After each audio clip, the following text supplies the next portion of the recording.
Hello Capricorn, it's Maggie the Irish Gypsy bringing you your January 2025 mid-month general reading. We are looking at the second half of January, and this reading is for the Earth sign of Capricorn. I hope everyone's continuing to do well as we transition through to the beginning of a brand new year. Thank you so much for taking the time to be here.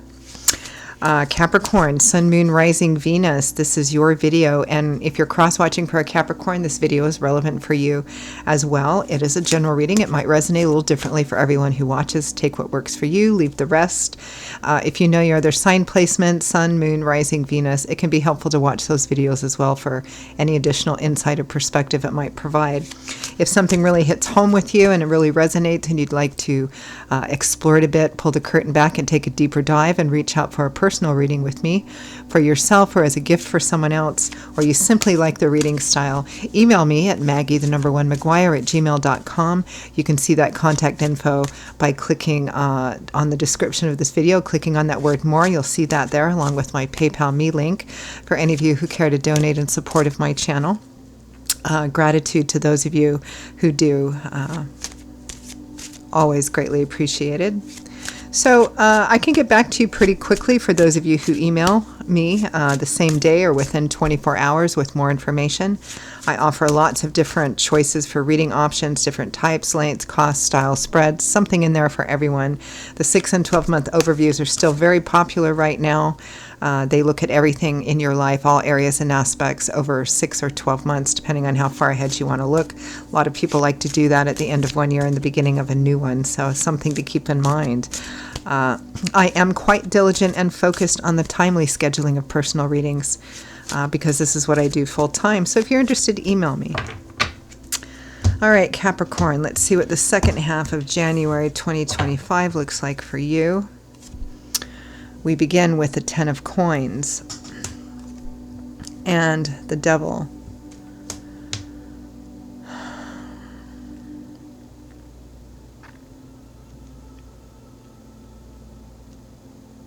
It looks like some perhaps unhealthy cycles here, obsessive energy. I mean, the Devil isn't always a negative or challenging card, but it often is because it represents such a large or even obsessive amount of energy funneled just in one direction or to one thing.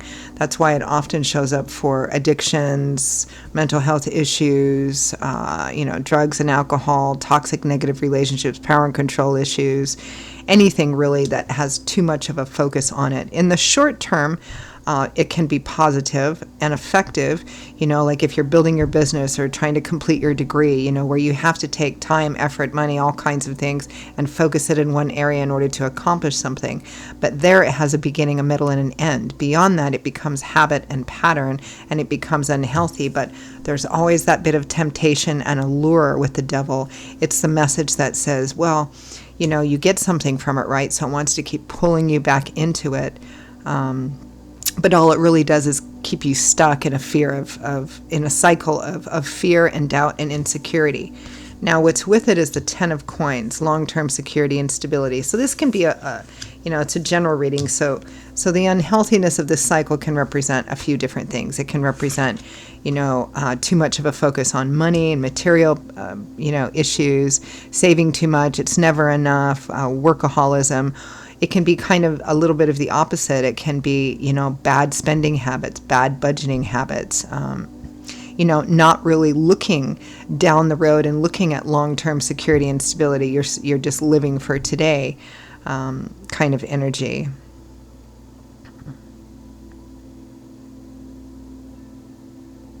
But more will be revealed as we clarify.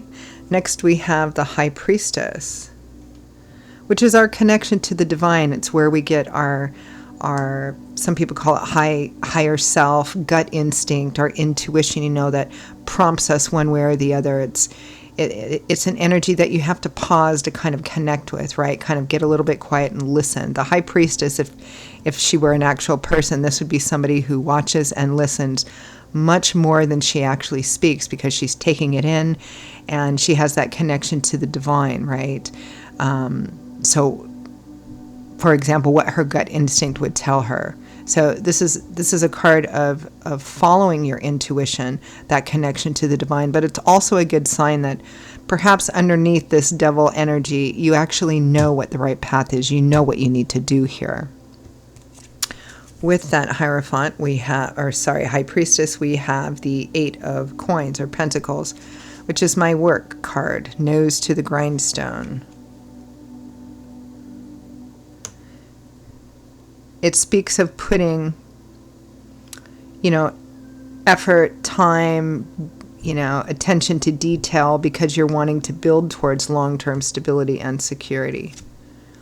Next, we have the 10 of Swords. So 10s in the tarot do represent the fulfillment of a cycle. It's the most of the energy of that suit, right? So 10 of Swords, sword is governed by the element of air, which governs this, our intellectual landscape, which is our belief systems and ideologies, how we think about things, what are our perceptions, because that's what decides what we tell ourselves reality is and how we act or react to that.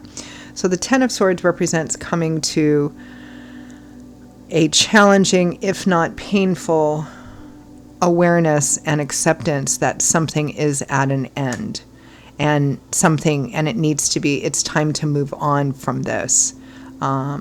Since this is a general reading, the intensity of that may vary, but it's acknowledging that something cannot continue anymore because it's just become too much. Now, for some of you, it might also be accompanied by a feeling of betrayal. It doesn't kind of flow strictly like a relationship reading or romantic kind of reading, but it could be. It could be too many financial and material issues within, a relationship or a marriage or something of that sort. It might represent that somebody has betrayed the fundamental loyalty or sanctity of the long-term relationship or marriage as well. But it's quite clear that something needs to change here. With that 10 of Swords, we have the Ace of Wands. So a brand new beginning, an exciting new beginning. For relationships, somebody in the relationship may be feeling like, I can't, I've got to go. It's time to, there might be a parting of the ways here. For others of you, it's whatever the unhealthy, toxic energy is. And again, with the High Priestess and the 8 of Coins, it's quite clear that for at least a lot of you, there's an understanding. You have kind of a sense of knowing or that gut instinct telling you what you need to do here. For some of you, it might be it might be your negative cycle or your unhealthy cycle that needs to be broken here. From the bottom of the deck, representing the overall focus and theme for the second half of January, Capricorn, is the 8 of Cups. So this is leaving behind something that you may have or still might be emotionally attached to, but it's no longer serving its purpose. It's no longer in your higher good to follow this. So this is all about turning your back and walking away. Some of you may be in the process of doing it. Some of you may be thinking about doing it. For some of you, particularly in relationship, it might be the other person that's doing this, and it might just be that that's the best thing possible. Again, it really just depends on what this Devil card and 10 of Coins is for you. Let's take a look at that 8 of Cups.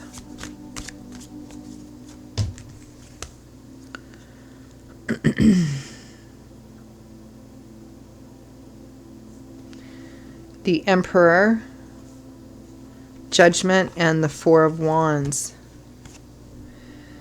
This looks like something that's going to affect home and family, whatever that might mean for you. It might mean making a choice to, this is a general reading, so it depends on what would be being left behind. I almost get a sense of like a king abdicating his throne here, like somebody walking away from, the pressures, the responsibilities. It's gotten too overwhelming. And again, that might be within relationship. For some of you, it might be within job, work, money, making a significant or even profound decision that's going to affect home and family. Now, because this is a general reading, it might be a decision. How it affects home and family may vary.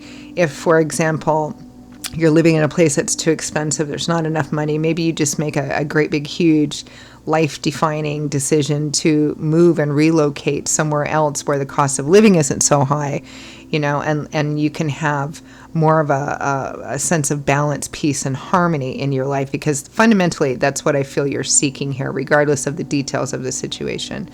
And, it could have positive effects for the home and family, but there's also challenging or negative aspects too, because it's a big decision. It might be some of you might be, again, this might be a divorce issue here. It might be making a significant decision in that way. For some of you, it might be that you or someone close to you has an issue, an addiction or a habit that is unhealthy.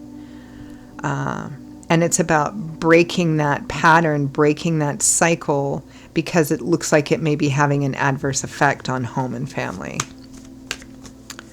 Let's take a look at that 10 of coins and the devil.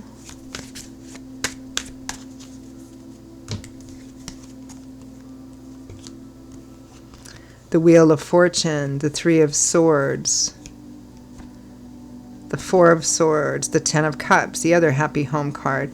It looks like Capricorn, it looks like Spirit, whether you realize it or not, has either orchestrated or allowed the conjunction of this unhealthy pattern to come to a boiling point, to get you and maybe anybody else who might be involved in this to take a step back and go, okay, this can't go on anymore. It looks like challenging, if not painful, but it feels like something that Spirit is again orchestrating or allowing so that everyone involved can see clearly. High Priestess, 8 of coins.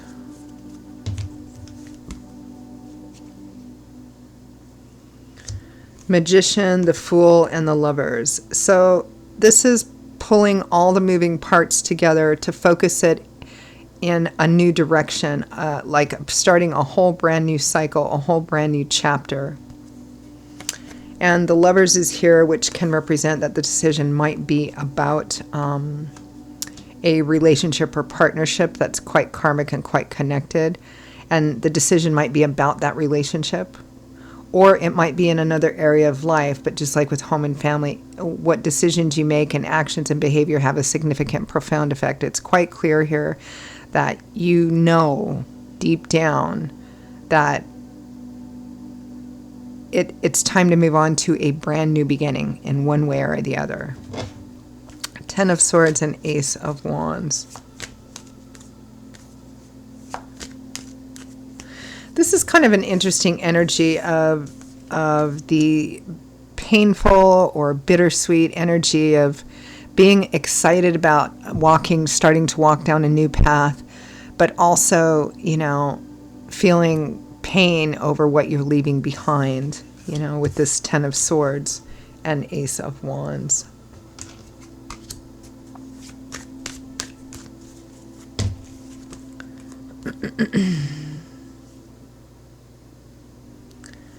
Justice, the Ace of Cups, the High Priestess again, and the Page of Swords. So there's a right way to do this and a wrong way to do this. It can always be challenging to move on to a new path because you're leaving something behind. Again, some of you, it might be somebody leaving you. You might be leaving somebody else. It might be, again, something caught up with an unhealthy habit or pattern, like addictions of some kind. And it feels like, and for those of you who have been engaged in an unhealthy pattern, behavior, addiction, affair, anything like that, Justice is the rule of law card, right? This represents doing the black and white right thing, right? Honesty, transparency, morals, and ethics, choosing the higher road. Even if it's difficult, even if it's painful, even if you're the one that feels like it's harder on you or you're the one being betrayed, it does speak of doing the black and white right thing regardless of our emotions, because it's the right thing to do. And this is about kind of walking a line. If you're the one leaving something behind and that's causing a lot of pain or negative repercussions, again, it might not be easy, but there's a right and a wrong way to do it. It's about kind of balancing the emotional impact of walking a new path and wanting to walk a new path and being excited about that, but also needing to be clear and decisive and practical and transparent and honest, kind of balancing the head and the heart kind of energy here and moving forward. I do keep getting that there is a right and a wrong way to move through this, morally and ethically, and with honesty and transparency. Especially if you need to tell someone something that you've been keeping kind of hidden or keeping secret. So let's end with some advice, guidance, feedback from Spirit. 10 of Wands, the end of the line, too heavy, can't carry this anymore, have to let it go. The Devil again, and the 7 of Swords, unhealthy, toxic cycles, secrecy, keeping things hidden. That has to end. Honesty and transparency, it has to come out one way or the other so that it can be left behind one way or the other. The 6 of Swords and the 3 of Pentacles. This is a card of healing, of the worst, putting the worst behind you, slowly but surely moving to a better, calmer, more harmonious place. Healing, excuse me. Healing has its ups and downs, particularly in the initial stages, but it's still step by step getting better and better and better. The 3 of Pentacles may represent compromise, negotiation. Again, if it's some kind of breakup or split up, whether it's, relationship or even work, there's a proper way to do it, compromise and negotiation. This can also represent, seeking out help and guidance moving through this as well. All right, I'm going to leave it there. Capricorn, those are your messages for the second half of January 2025. And for those of you for whom they resonated and made sense, I hope it was helpful. I hope that Spirit showed you through the cards, something that clarifies things or gives you some food for thought. If it did resonate and you'd like to explore it a bit, take a deeper dive and reach out for a personal reading with me, for yourself or as a gift for someone else, please email me at maggie1maguire@gmail.com. You can see that contact information by clicking the description of this video, clicking that word more. You'll see it there. I will see you all in a couple of weeks for the next set of readings. Until then, as always, stay safe, stay well, be blessed as we continue to move through the beginning of a new year. I hope to see you back here again soon, and I hope to hear from some of you as well. Take care. Bye-bye.